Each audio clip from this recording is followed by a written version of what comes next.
Welcome to Turmeric and Tequila with your host, Kristen Olson. Questioning a better way, one gracefully disruptive conversation at a time.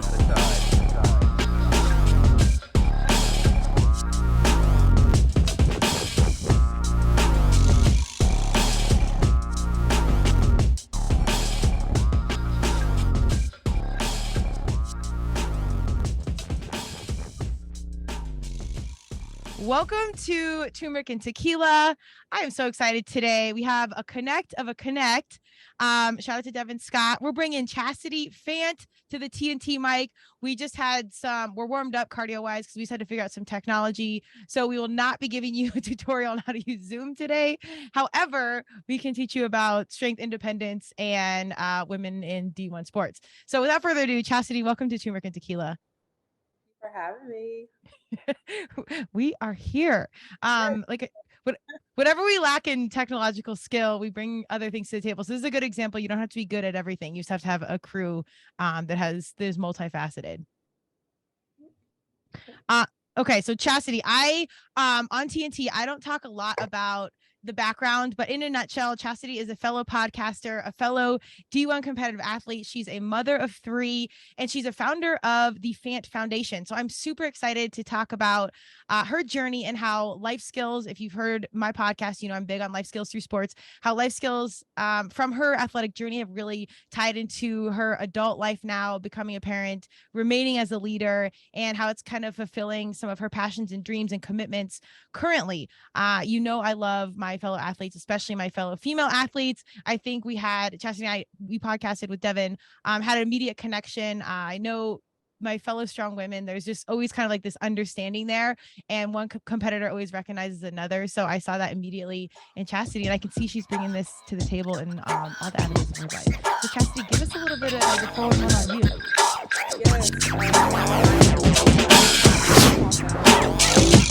Thank you for joining Turmeric and Tequila with your host, Kristen Olson. Tune in next time, and don't forget to subscribe on Apple, Google Podcasts, Spotify, or wherever you listen.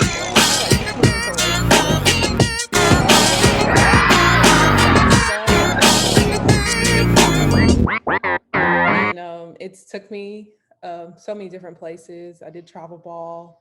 I met my husband. It got me a 4-year scholarship. I went and played basketball at Western Kentucky for 4 years.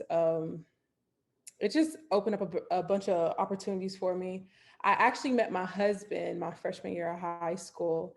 I was playing at a state championship game, actually at Western Kentucky. He came, I think he skipped school just to come to the girls' championship game. Okay. There through mutual friends, he got my number, and the rest is history. So I think that was about 14 years ago, 13. Wow. Long time. We have 3 beautiful children, Jaden, Jason, Emma, and now George graduated. Well, George and I graduated in 2015, and don't ask how, but somehow he is in the NFL. Hey. After 1 year playing collegiate football, and 1 year playing collegiate football, and probably played 5 snaps, if that. What? Yes. Wow. So then he just entered right into like the combine and then to the draft? So he went to the combine as a tight end. That's what he played in college, and did very well. He actually broke some records being a tight end, and the Seattle Seahawks picked him up. That's insane. Okay, so that's, I mean, you know your college self. You're like a 0-year-old. You're 18, 19, whatever. You don't know a lot. And to get thrust into like this really intense professional situation, I mean, the money's a conversation, but the commitment's a conversation, the mindset's a conversation. How was that transition? It's crazy. The real transition, it started when, so I actually signed up, me and him signed, I had signed my contract to go play basketball in Luxembourg. And then George was about to. He was talking, I think, to several other teams. So we were originally, our plan was to go overseas and hoop together. Oh, that's like Love and Basketball like 2.0. I love, that's one of my favorite movies. But that's amazing. Okay. Yeah, and then so 2 days later, after I had signed my contract, I had found out I was pregnant. So we graduated in May. Mid-June, we found out we're pregnant. We're having a kid, and that kind of automatically terminated my contract. And then so we kind of had to come up with a plan B. And I think it was his dad and his dad's friend that had to convince him to go back and play football. They were like, "Hey, you're athletic enough. You got the size. Um, you have everything that it takes. So Yeah. why not go back a fifth year? Because you get a fifth year in a different sport. Go back that fifth year, learn the game of football. It's not more so just playing. It's more so learning like how to play the game." And so George, he believed them and trust the process. It took a lot of convincing. When he came to me with, "Hey, I think I'm going to play football." Thank you for joining Turmeric and Tequila with your host, Kristen Olson. Okay, wait, Tune in so next you time. guys were And both don't forget to collegiate basketball subscribe players. on You're gonna go Apple, Google overseas. Podcasts, You find out you're Spotify, or pregnant, wherever you and listen. he goes back to college to play football at a top competitive university and walks on plays and then took 5 snaps and then tried out at the combine. Do I have this right? Yes, you have this right. This is like Cinderella story. Okay. It might have been more than 5 snaps, Okay. but yes. I get the point. Yes. And then, what? yes, it's a crazy story. I was like, I can't wait until you write a book one day. For real. Well, you heard it here first, y'all. I didn't even know we were gonna get this much juice on TNT. But this is crazy. So I honestly, I'm a Broncos fan, but I don't know a ton about the NFL, so I don't know a lot about George. I'm probably more passionate about charities and youth sports, but I'm here for it. But that's so amazing how that lined up. But honestly, even in you saying like he saw you at a game and got your number, like this sounds like a man on a mission, and he's clear, and like the faith is there with whatever the pursuit is. Like it seems like there's a little running theme here. Yeah. It's a crazy story, and there's like days where we sat back. Probably a year ago, it probably took me a whole year. We would sit back and we were like, "Dang, you're in the fucking league." Like we still like 6 years later, and we're like, "Dang, like you're like." We were with Seattle for 4 years with Russell Wilson. We're like, "Dang." And he actually, when he signed to Seattle, he went as a tight end, winded up playing his rookie year. He winded up starting rookie year at tight end. Wow. And then they moved him to left tackle. And now he signed as I think a right tackle with the Jets and went back left, and now it's back at right. It's a lot. Oh my gosh, it's so much. But yeah. Oh. I mean, these are what, so like, was this ever his dream as like a child? And I want to talk about you, but is this like his dream, like to be in the NFL? Because, kid, like we dreamt of being professional, whatever we play, like kids dream of this. And all of a sudden he switches sports and boom, you're in the NFL. I know it's not that easy, but like, that's unreal. Oh, our dream, like both of our dreams was to be professional basketball players. Never did we think that this was. There's a young human. Oh, God. But you'll hear that a lot throughout the. It's all good. But our goal was to be professional basketball players. Never did my husband being in the NFL come across our mind. Okay, so 2 more kids and you have a basketball team. Let's just say that. Let's put that into universe. So that's insane. Okay, now this is a far-reaching, but just as I'm 41, I had to think about this. Almost 42. I'm getting back into CrossFit. I know CrossFit you semi-loved. And it's this conversation of like mindset, like, am I gonna get burned out on this again? Like it's a whole thing of like getting back into it. But do you think he was a little bit fresh because he didn't play football all those years? Like now he's not as beat up as everybody else? That did cross my mind. That's another crazy story. So George, basketball is a physical sport. Yes, it's not as physical as football, but I feel like you still get a lot of wear and tear. Oh, for sure. That has crossed my mind. It's like, well, dang, yeah, some of these guys have been playing since they were, 7 years old. And then George just started 7 years ago. So I think that has helped him out a lot. But also, I know George's second year into the league, he tore his ACL, MCL. Oh, been there. Okay. Yeah. But he came back within 6 months, and he's been dominating ever since. I love this. Casually dominating, so said so gracefully so. But I love this, and I really this is a perfect shift because I want to talk about you, because here you are, and I think a lot of women face this. You've got your dream. You're a mission-driven human as well. Like you got your goals. I can tell you're very intentional about your pursuits. How was that immediate mind shift of going from we're going pro ball to going to motherhood, which is probably more competitive? Oh yeah, that was a whole ball game that I was not ready for. Right? Like I said, I just graduated in May, and then the next month I find out that I'm pregnant. And when I tell you I gained 50 pounds in those 9 months, it Yeah, was it it's something that anyone wouldn't mentally be ready for. Like there's a lot of things that people don't tell you when it comes to pregnancy. Or also, I feel like a lot of athletes kind of go into a depression once that, the ball stops dribbling for them. absolutely. And that most definitely happened to me. I'm playing basketball. I'm competing, and all of a sudden you put a baby in my hand, and I'm like, what in the world do I do with this? Yeah. Not only that, I haven't even established credit yet. It's like I gotta get a job. I gotta find a career. My husband is off doing his own thing. I'm pretty much. We say, a lot of us, wives and girlfriends say, we're single parents 6 months out of the year because our husbands and boyfriends are off, um, committed to their job. But it is what it is at the end of the day. But thank God that I did have basketball in life, and it did prepare me, it did prepare me for that, like mentally wise, like Hmm. being, having a schedule, being on time, just in different ways. It's kind of hard to explain, but in a way, it did prepare me. Not only that, I say I had a crazy coach, but she mentally prepared me Facts. but it mentally prepared us for what was to come. Like, I mean, Yeah. it's, if I can survive that, I can survive anything. Oh, and I think this is why female athletes, particularly, and it's not just about being D1, but I think when you're in these ultra competitive conversations or situations or team situations early on, people don't know how big of a commitment a really competitive sport is early on. And all the stuff you learn as literally like a 16, 17, 18-year-old of like, you get hit in the face. My coach, I will go with you, of saying crazy delicately so. I don't know if that's super PC nowadays, but it is what it is. One of our last games, full audience, all the parents there, what have you.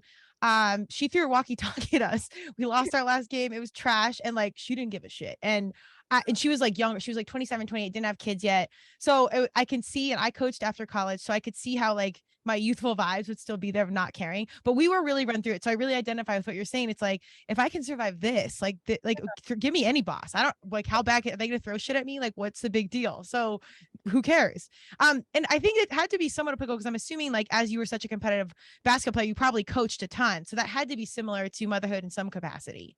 Yeah, and that most definitely helped out.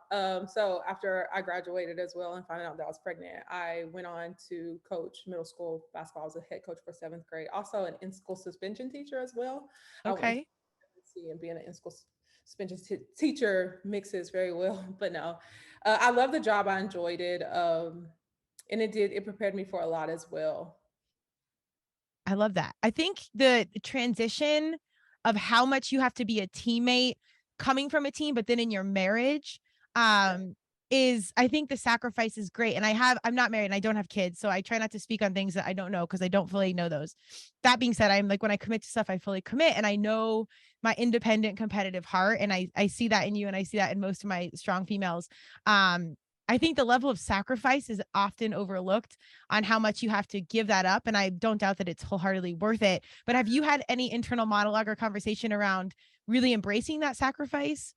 Yes, and it's also like something. I mean, it's kind of, like not trying to rub it in your other partner's face. It's like, well, I did this for you, or Yeah. for, not for you, but for this family. And I think it'd be vice versa if it was the other way around. Even if he was in my shoes, but I mean, he sacrificed a lot. Like he's sacrificing his body for this family, and Mhm. you know, um, you just got to do what you got to do at the end of the day to make things work. It's like the teamwork. Yeah. Yeah. Yeah. And it's kind of like, I don't know, maybe as athletes, you see your competitive self and your journey and how you're going to compete, but it's like all those skills you didn't think about are now for like the team that really matters and the mission that actually matters. And building your own little basketball team within the family. Like that's just so crazy. So okay, so now we're in the NFL. You guys, we're established. And again, you guys are still young humans at this point. These are like some grown ass decisions. And even dealing with the NFL as a whole, they're not the most progressive situation. So that's a whole podcast in itself. Um, tell me about how you got this idea. And go peep their YouTube channel. I'm digging into more on YouTube myself. So I saw you guys following the Fants. It's super adorable. You guys are absolutely a power couple, relationship goals all the way around. But tell me how this Fant Foundation like came to be. Like, how did this sounds like a culmination of like your head space, your heart space, and all the skill set coming into something really beautiful. Yes, George and I, we've always wanted to give back. We love giving back. Just even like when we didn't have it, like when we whatever we had, we was going to give to whoever needed it at the time. And so like just being blessed and put in the position that we are today, why not? Mm-hmm. Especially to the kids. I know it's corny and it's cheesy, but you know, the youth is the future. Yeah. And um and there's me and George, we grew up, you know, we didn't have a lot of money growing up. So why not give these kids unique opportunities and experiences, you know, especially in a small town that will more than likely they'll never come across. So yes, we started the Fan Foundation. It started off as a football and a basketball camp, like a 1 day camp. I think we done it for 3 years. We missed 1 year due to COVID. Um, and then we kind of grew from there. I know we've done an event in Seattle. We've done turkey drives. We did like a secret a secret where back in my hometown we paid for some people's utility bills. And then we want to expand. I think this year we're going to try and come up to the New Jersey/New York area. It's just all about giving back, especially Yeah. to the youth, and then also trying to, you know, educate parents, especially when it comes to um, sports and education. And then I don't know about for you, but for me, like I said, I come from a small town. We don't have too many kids that make it, especially at Division 1 level Mm-hmm. sports. And I didn't even know about the NCAA clear housing, Oh uh, yeah. all that stuff. Like, yeah, I didn't even know. Like, I'm getting recruited. I was getting recruited from Kentucky. I had letters from Tennessee, Florida, all these big schools, SEC schools, and just from everywhere, even Cali. And I didn't even know about that. So we also want to educate the parents on, you know, what to look forward to or what they need to do or what steps they need to take to help their kids, you know, get to that next level. I think that's amazing because it becomes a business so early now. Like I graduated college in 2004 and I actually had a fifth year because I tore my ACL. So I had a red shirt, but the game has changed so much as far as recruiting, and there's Instagram now and all the social media, and the rules have changed where they can start recruiting early. Like it's a freaking business early on. And they'll convince parents they need to spend, you know, thousands of dollars on these recruiting videos. And I mean, it's its own business jungle in itself. Do you guys consult on any of that, or do you just run like general workshops, or how do you manage some of that conversation? So we have had parents come up to us, or even George's mom, you know, and ask for advice like, hey, what should I do? Who should I talk to? Like, we try to lead them in the right direction or just give them advice. And it's getting even crazier now because they're putting money into these, you know, I don't want to call them kids, but young adults' hands. Yeah. Yeah. And there's a lot you got to think about, and people don't see. It's like, oh, well, they're getting making millions. Yeah, but they're still kids at the end of the day. Yeah. And coming from George and our background, it's like, yeah, like when George got put into the NFL, there was a bunch of pressure on him. It's like, I got to look out for my family. Just Mhm. imagine putting this pressure on an 18 or 17, 18, 19-year-old kid. Mhm. I It's can imagine. yeah, it's really remarkable. And I actually want to get your opinion on this because when we were in college, we couldn't, not that I was selling women's lacrosse jerseys with my name on it, but maybe in my mind, you know, now they can monetize their likeness and get paid. And I'm not here to see the schools get all the money. My only hesitation around these kids getting paid for it is that, just like you said, the everything changes. Your passion, your love, this purity around this sport that you bleed now becomes business, and everything changes. Your family expects stuff. Like it's like winning the lottery, but not really. And if you read statistics around the lottery, usually most of those people go into depression. There's all this drama. How do you feel about our student athletes now able to monetize their likeness and make money off them playing collegiate sports? Yeah, I agree with you. I don't like seeing the university getting all this money, but I think maybe somebody ran this idea um to me when I was in college. It was, well, what if we had like a trust fund? It's like all the money that kid did receive, they hold on to it until they graduate. Mm-hmm. Something like that. Yeah. like I said, I just see a lot of, yes, it's a great thing. It's awesome. I'm happy to see these student athletes getting paid what they deserve. Um, but I also see a lot of, I don't, a lot of controversy coming with it as well. Yeah. Yeah. A lot of Money, pressure, a lot of, yeah, money's drama. I'm here for it. We're here for abundance. more money, more problems. Yeah, I was gonna say cue it. Yeah, it's just it's a tough thing to navigate, but I think we just have to do the best we can. But I'm glad that the upside of social media and podcasting stuff is that you can cultivate this conversation and make kids aware of what's going on in reality. Excuse me. I do and it's I think that experience of just being a broke college student is also really important when you're, drinking Natty Light and eating top ramen and like just being in it, and like you're still like, it's so funny because as you get older you can eat clean and do all this stuff and you're like, well, I woke up hungover, crushed a beer, ate ramen, and then scored a million goals. Like maybe I'm doing it wrong now. Like there's too much at hand. But I think you need those experiences of like just not having anything, so then you understand the importance of giving back. Because then when Yeah, you receive something like $20 after a game to like buy beer was like the biggest deal.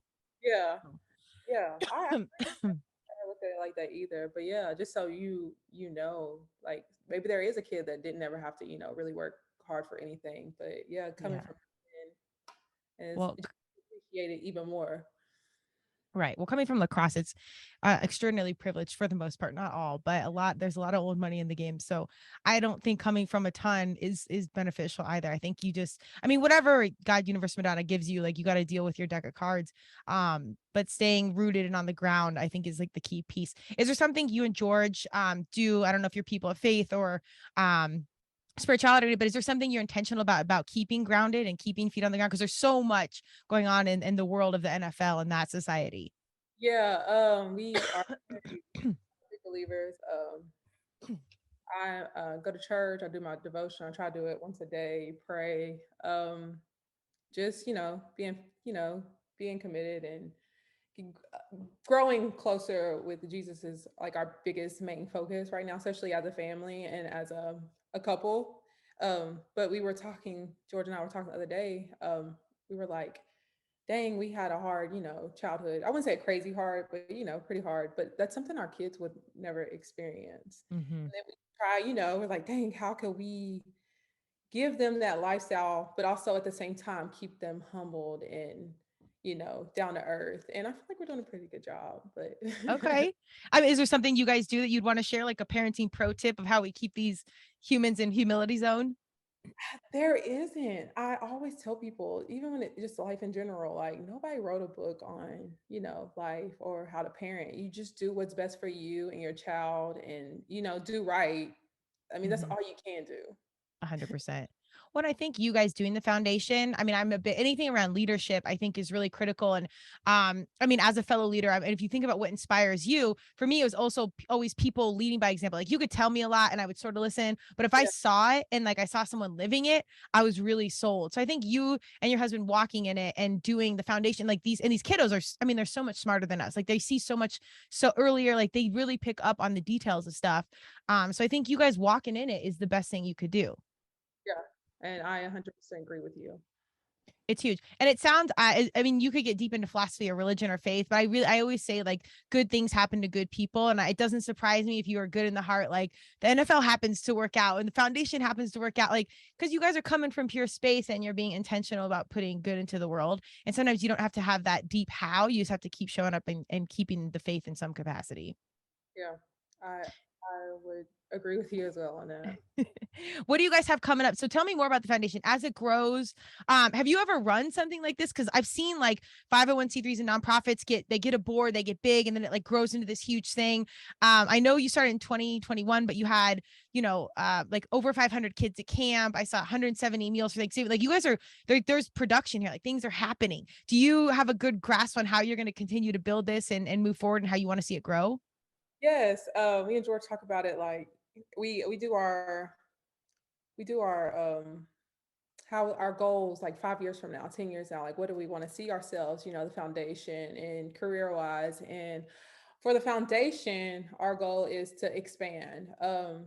Not only in like the area, not even where we're from, but not where George is playing, but just like all over. We want to make it a big thing, as big as it can go. But yeah, it takes time, one step at Yeah. a time. And you asked me, have I ever ran anything like this? No, but I'm learning as I go. It's been fun. I really enjoy doing it. The my best part, I would have to say, is not seeing the kids and the smiles on their faces, but the volunteers have been awesome. Yeah. They've been amazing. When you ask the community to do like help you out with anything, they're like, what can I do? Where do I need to be? How can I help? It's beautiful. Back in last year, December, we had tornadoes hit our hometown, well, Bowling Green, the town of Bowling Green. Um, and it destroyed a lot, and a lot of people were affected by it. But just seeing the community, me and George wanted to raise money, but when we called back home, we raised money, and then we called back home and was like, hey, how can we help out? And they were like we got everything we need, we don't need anything else. So we did find some families that needed help. We paid I think first some rent on some people's and got clothes and necessities for some families. But it's just a beautiful thing, like when the community comes together to help out. It's just so warming. It's so big. And I think anytime someone does charity stuff, you're doing it for them, but then you obviously receive so much, but it really restores like this deep inner like hope around humanity. We see Yeah. so much negativity on the news and people hating each other. And obviously 2020 on so many levels was so disruptive. But on the flip side, there's actually like good people out there that really give a shit and really want to show up and help. And I think you don't get to see that unless you're being intentional like you and putting it together. Yeah, you're right. I'm the type of person that wakes up and watches the news every morning, and all you see is negativity. But like I said, when communities come together, it just creates a beautiful thing, and everybody's attentions, are in the right spot. It's amazing, Yes. beautiful. I will like community and it's sports. And this is why I think life skills through sports are so important. And a major conversation of 2020 was diversity and inclusion.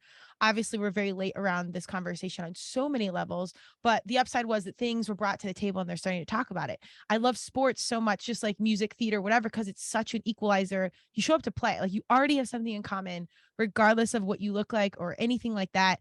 It's just such an equalizer. And I see that in CrossFit now. Somebody can make $1 million, somebody can make $20,000.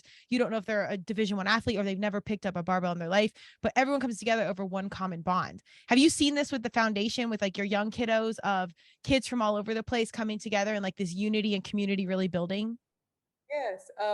It's crazy. Like George will invite his teammates or some guys that he's played with in the past, or just like friends in general. And he'll be like, hey, you guys, I need you here this weekend. Would love to have you. The kids would love to see you. And then it's hard to get a bunch of, especially adults together at one time. And then for them, everyone, because they could be, like, no, I got something else I could do. But like, no, George, we'll be there for you. We'll come. Yeah. And then just seeing all the kids, it's like, that's the highlight of the year. It's like, are you going to the George Fan Dream Big Camp? And seeing all these kids come and just talk about it and everyone just coming together, it's like the best feeling in the world, Yeah. Yes, I'm ripping and running around, but at the same time I stop and I take a second and I'm like, you can only give thanks. Well, being a part of something bigger. And I think this is why volunteers or people, I think 2020 was also an awakening of like, what am I doing here? Like how am I spending my time? What's that? Like what really matters? And I think people have gotten excited to like give back, get your boots back on the ground, get back in the community, like do something that matters and be a part of something bigger than yourself. Do can I make a suggestion? I think you should have the football camp for Georgia. You got to do like Chastity Fant's basketball camp. Like, let's get out here. I know it's still in your soul. Like, you got to flame the fire here. Yes, I actually had someone like, hey, can you, because camp, and yes, it's a football camp and it's a basketball camp. And yes, my husband's name on it, but we want males and females there. Yeah.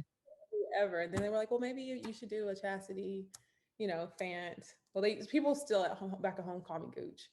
Chastity basketball camp, but yeah, well, it might happen one we'll day. See. Well, we put it out there now, so it's floating around. I know it's in your heart. And I don't even know you well, but I could tell. And I'm excited to see that materialize because you can talk about Title IX, but there's so many more women in sports and representation is critical. I remember I was never a good hockey player, but there was a female hockey goalie in the NHL when I was younger that played for the Tampa Bay Lightning. It was like, I don't even know if she ever played or whatever, but just the idea of it on, just for an idea like that this could be possible is so critical. And I see you leading young women and being such a phenomenal representation of not just a female, but like as a strong human leader. Yeah. I take a lot of pride in that because you get on like social media and you see some of these influencers and you're like, I have a daughter now. I have a 2-year-old Mm, daughter. Like some of these people, I'm like, I would never want, my daughter to ever. And it's like, I just, want to be a good leader and example for her. Like besides, like I said, social media is crazy I nowadays. know. I know. Well, this is why we started Turmeric and Tequila, because I was in the marketing business and I was like, okay, Yeah. I don't know where this is going. Crazy. Yeah, but we got to get like varsity humans doing real things that are really connected to their heart. Cause like I said, there's good people, and like whatever little thing we can disrupt and put out there and put good humans on the mic, like we're going to do it, because there's good stuff, but the accessibility to the good stuff is really hard. But the more people walking in, I think it really matters. And I think your kiddos will seek it out. Like I think they know the difference now more than we did, because we weren't exposed to a lot of this until we were older. Are they already are they involved with social media at all right now? My boys, they love YouTube. They love Ninja Kids. I was actually sitting. Sometimes, I'm like, let me sit and watch this and see what's really going on because Yeah, YouTube, yes, it'll say it's for kids, but you walk out the room and something completely crazy will come on. But yes, my boys are. Emma not so much, but she's my little diva. She's very sassy. Uh, she's waiting for her own show. She's like, I don't care about everyone else. yeah, she's a tomboy too at heart. Yes. I love it. So tell us, like, what are some of the goals you have for this foundation? Like, where do you, and I love that you don't actually have a hard plan, because so much is changing the landscape of everything. And when people are like, this is what we want, X, Y, and Z, and we can see in our own lives, like nothing goes according to the plan. But what are like some ideals you'd love to see for the foundation? I would love to see, well, with our football basketball camp, not only was it a day of, yes, they got to hang out with some NFL players or professional athletes or basketball players. We also fed the kids. They got to go home with free t-shirts. I think this year we did water bottles. And in the past 2 or 3 years, everybody got to go home with a basketball. And then we had five. The first year it started 300. The second year it was a little 500, and then I think the third year we had a little bit more, over 500 kids. We just want to double those numbers each and every year. Like I said, we want to expand not only to Bowling Green or like the New York, New Jersey cities, but like everywhere. If George was to move different things, we would like to have it there. We want to get more people involved. If other athletes want to join the movement and help out, we would love to see that. We just want to continue to keep doing what we're doing. I love it. Well, if you Big. head out to Denver, come out here. Russell Wilson and Sierra out here. I have zero connect to them, but we can pretend. But I would love to help in any capacity. So as it's on the agenda, I'll put it out there. Holler and let me know. I'm deeply passionate. I want to get more kids involved in youth CrossFit and just like basic stuff. Like if they're not necessarily into like traditional sports, I think it's a good entrance. But I love that there's like a youth initiative. Sorry, I'm fighting something out here, but we're hanging in there. So tell me really quickly, was there, I think, as young athletes, we have like our horror stories with our crazy coaches that were actually like really important for our journey. Was there one like teacher or coach or something that had like a pivotal impact for you as a young athlete or just as a young woman? I had many, many coaches, and they all helped me out in different kind of ways. I was believe it or not, I was a hard-headed child. I was very hard-headed. It wasn't that I had to learn things the hard way. I just like to take the harder out. I'm with you. I'm with you. But my college coach, I would have to say, like I said, back then I'd say she's crazy, but it has helped mold me and made me the person that I am today. I love it. Only Was there like one example that stands out where you got maybe like checked, or that was maybe she extended an arm of empathy? I don't know, but was there one pivotal thing that kind of changed the game for you? Um, it's just like when she came. So my freshman year, we were losing. I think we only won 9 games out of like, what do you play, like 25 to 30 games of basketball in a basketball season, depending on how far you make it. And then when she came my sophomore year, she just turned the whole program around. I think my last 2 years we made it. No, my last year we made top 25 like twice. We were like in Wow. and we made the top 25 twice, and we won 30 plus games each season. Okay. So just Wow. myself, coming from a small town, and I also had one coach who told me, I'm not going to say any names.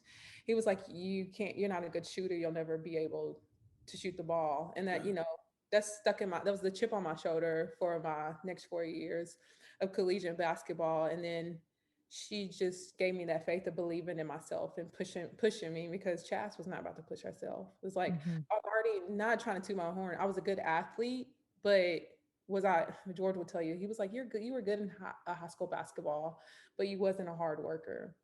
And I agree with him now, but she just pushed me that next, to that next gear. And I'm made like All American, and thanks to her. Okay. Yeah. So, That's big. Basketball is so competitive. yeah, That's huge. yeah.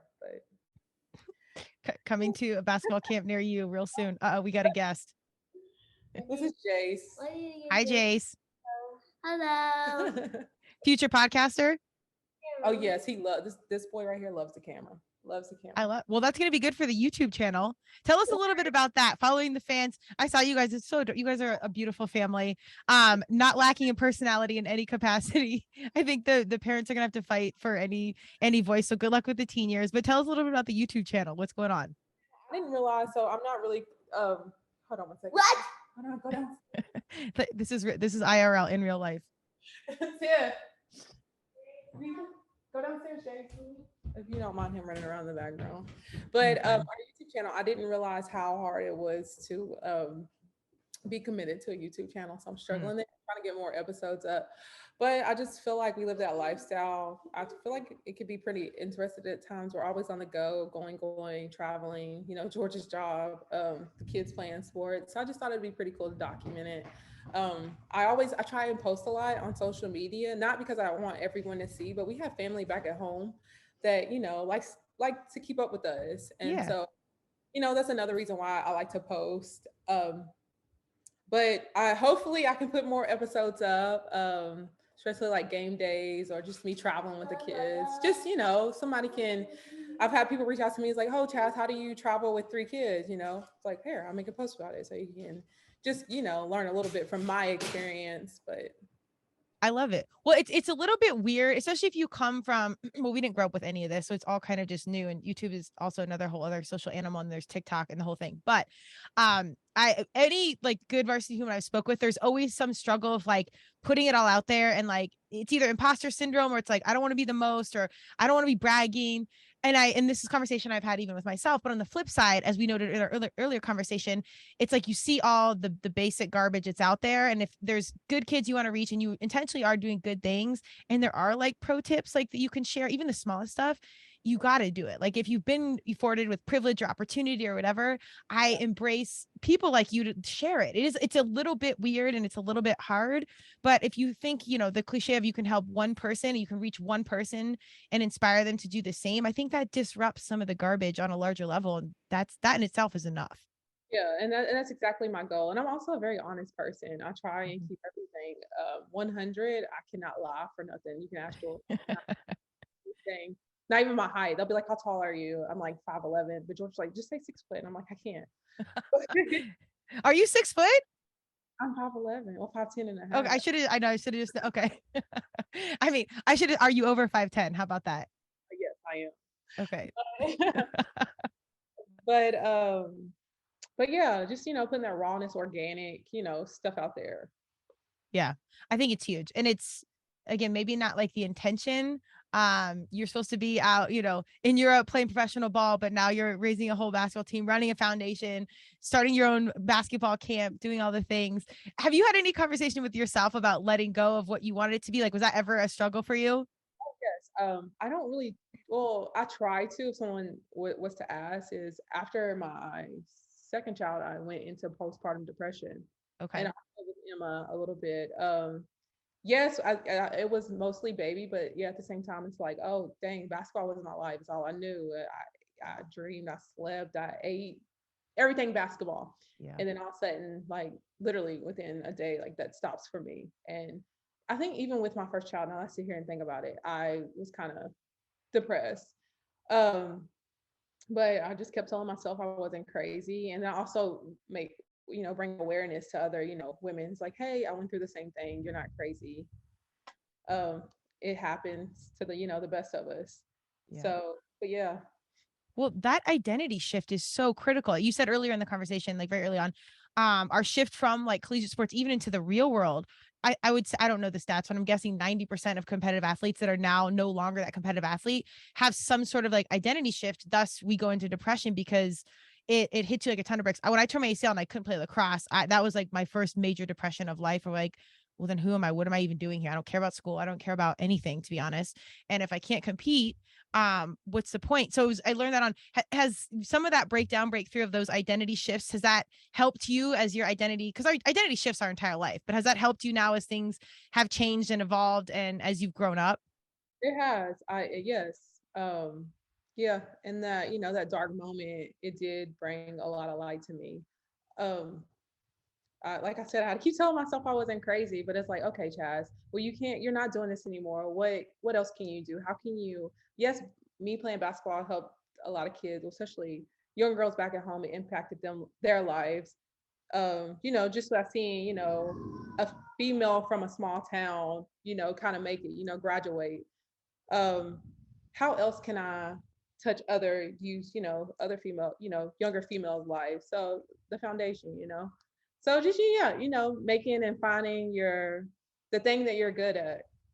There you go. It's kind of, you just kind of have to like follow your heart and trust that like the path will lead. Cause I don't know who said it, but it's like usually maybe it's God plan will always be better than yours or whatever. But like whatever you can think, it can be bigger than that and better than you could even dreamed of. But I struggle with that sometimes because I'm like, no, I got to practice more. I got to eat a certain way. I got to train more. We got to do that. Like, I don't, it's hard to let go of that control. I know what you mean. And then also, yeah, trusting the process. I tell George that, like, I tell him that like once a week. It's like, dude, he brought you this far. He didn't bring you this far for no reason. Yeah. So you gotta keep, yes, I know it takes a lot of patience, but you just gotta keep trusting and believing and put in the work. And eventually things will fall in place for you. Yes. And I literally, I knew we are gonna have this conversation today. And honestly, I woke up because I didn't feel good. And so I had training and like, I'm not going to compare like CrossFit to the NFL because it's a whole different situation, but it's, as you get older and like going back to like our collegiate athlete selves and knowing that mindset doesn't shut off. Like you're constantly training and you got to stay, you got to compete, you got to keep your starting spot. You got to like, there's so much to it. I was just thinking about like how as an adult, you stay in that competitive mindset in the NFL or NHL, or like there's so much pressure to perform all the time. And even as a parent though, like you have 0 days off. There is no space for you to take a break. Is there anything like mentality wise you guys do or practice or talk about that can keep you from going crazy from that constant competitive and that pressure? Yes, I call them wellness checks. I never There you really said, go. but I call them wellness checks. I will sit down with George. I try to do it at least once or twice a week. It's like, hey, how you feeling? Who are you? Um, Mentally, like where you at? Like we'll sit down, have pillow talk, and those are some of the questions that we ask each other. That's amazing. Where did you get that? That's a massive, like grown ass, like life skill right there. It's just something I had learned over the years. And sometimes some people we're really good at being ins and out about things, and we try to hide stuff. It's like, hey, you got to start peeling that, that onion, those layers. Mm-hmm. You eventually get to it. But yeah, it's just like years of, and also I feel like, yeah, both of us being athletes and me having an athletic background, um, and knowing what happens, like we say, like a lot of athletes do go in depression. Um, Not even only like after, but like even during, no matter like what the situation is. But just understanding like what he's going through, and also number one is understanding like all this is a business. Mm-hmm. You Mm-hmm. even as a kid, it's Division 1 basketball. Yes, we're there to get a scholarship, but it's still a business at the end of the day. Oh, we're a commodity. Like that's what it is. You're being paid to play. And uh as hard as a reality that is, if you don't understand that early on, your heart's going to be broken. Yeah. But you got to come to the table as a businesswoman and as a businessman and you got to come correct with your chips in order, because that's what it is. How did you learn that? How was that awakening? I didn't learn it until like my junior year of college. Yeah. But it's just like, because if you keep taking everything personal and literally, like, you will go crazy. Mm-hmm. You will lose your mind. And then thank God I was kind of the type of person also was laid back and was like, okay, well, it is what it is. That helped out a lot too. But just, I didn't want to be crazy at the end of the day. So I was like, I'm going to work my butt off. I'm going to do what I can do because that's all I can do at the end of the day. Control what I control is another thing my coach used to tell us, and put in the work, and whatever happens, happens. Yeah. So Yeah. We had like an athletes class, which was like an easy A, my freshman year. And one of the first things we did, and it was female teacher, woman of color, like she did not play. And she was one of my favorite professors. And the first day at this athletes class, I don't think it was called that simple, but it was like life skills or something as a freshman. And she gave us the Charles Swindoll, I don't know if it's a poem or writing, but it's attitude. 90% of, whatever happens to you, 10% is what you can control, but it's like your attitude and how you look back at it. And that really is it, because we don't control that much. And as athletes, I think we do, and we can, eat better, train more, do whatever. But in reality, it's all about how you react to things. And that's the only piece you can control. I'm still learning that. So it's hard. I'm still learning too, as we go. But I promise you, like, the sooner you get that, the easier even life in general gets. yeah. It's still hard. It's hard at the end of the day. Right? And when you have, I hope you guys on the YouTube channel, I'm giving you all unsolicited suggestions here, so take whatever you want. But I love the I hope you guys can highlight in your relationship that wellness check. I think that is awesome. I hope you can lean into that on the YouTube channel, because in any relationship, it doesn't even like marriage, player, coach, family's a whole situation. Like any sort of those like real conversations are so hard, and I didn't grow up with that, so that's something I've had to learn and like attain those skills and kind of dig in, because it's annoying and it's work to get into like the hard stuff. It's easy to be like, how are you? Good. Okay, bye. Here's your lunch. Got to go. Like it's hard to be like, no, tell me how you feel. And then we got to sit there and we got to get into it. And it's exhausting, but it's so deeply important. So, unsolicited feedback, I think that's amazing that you guys do that, and talking about that is is really good. Letting go of becoming crazy. We're all going to be crazy at one point. But it just is what it is. Do you have like a favorite quote or saying or something that you lean to when shit is going crazy? A quote or saying, oh, trust the process. Yeah. Patience. I feel like I've been saying that this whole time, but I mean, it works. Yeah. Well, look at your process. I also like to explain to people it is not easy. It's not supposed to be easy. Yeah. It's hard. It's probably gonna be some of the hardest shit you'll ever go through, but you just gotta keep believing and There you trust. go. I think college sports, I mean, certainly, I see some of our young kids and I see some of the stuff they're going through, and I probably don't even know the half of it. And I'm blown away by their resilience as a young person. But I think having some of that like adversity early on through college sports and coaches, and like, it's tough to get some of those business situations. Like you're a kid and you don't have a lot of advice or mentorship, or at least I didn't understand so much. And I, of course, thought it was the hardest thing in the world, but then you get out of that and you're like, oh, there's actually harder things. But I think it's such good preparation to tackle bigger things. And even when it's hard, it's worth it. Like if it wasn't hard, I don't think we would feel like we're doing enough. Would you agree with that? 100%. It's like Yeah. who wants it easy, you know? Right. Right. We're masochists at heart. It's like if it like the worse it tastes, the healthier it is, the harder it is, the better it is. Like it's I don't know if that switch shuts off ever. Yeah. So I agree. All right, Chastity, where do we find you? I'm pumped to stay connected and see how this foundation grows, how your basketball camp grows. I really hope you lean more into like the YouTube and the mic, and you guys just highlight what you have going on, because I love the realness. I love that you can talk about the struggle, but also like overcoming it. Like your process is unbelievable. Of like, we're going overseas, the NFL, like it's so I can't wait to see what happens next. It's like written in the stars, like nobody really knows. But I think you're on an important path to be, both of you guys, the whole family, to be leaders in some capacity. Well, thank you. Yes, our foundation, we have Instagram, Twitter, and Facebook at Fant Foundation. My personal Instagram is Chas_Gooch, Gooch. That's where you can find us on social media. We also have a website for the foundation, which is fantfoundation.org. Feel free, if you're interested. I love it. All the madness that's going on over here right now. For real. If you're interested, if you want to volunteer, help out, suggestions on anything, please feel free to reach out. I have no idea who is here at my house. Someone's at the door.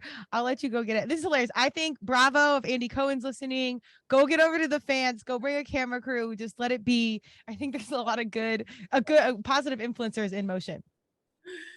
But yes, thank you for having me. Yes, thank you for joining us. Go check them out. Chastity will keep in touch. And if you come to Denver with the Fant Foundation, you know where to reach out. But I wish you luck with everything. Thank you. Thank you.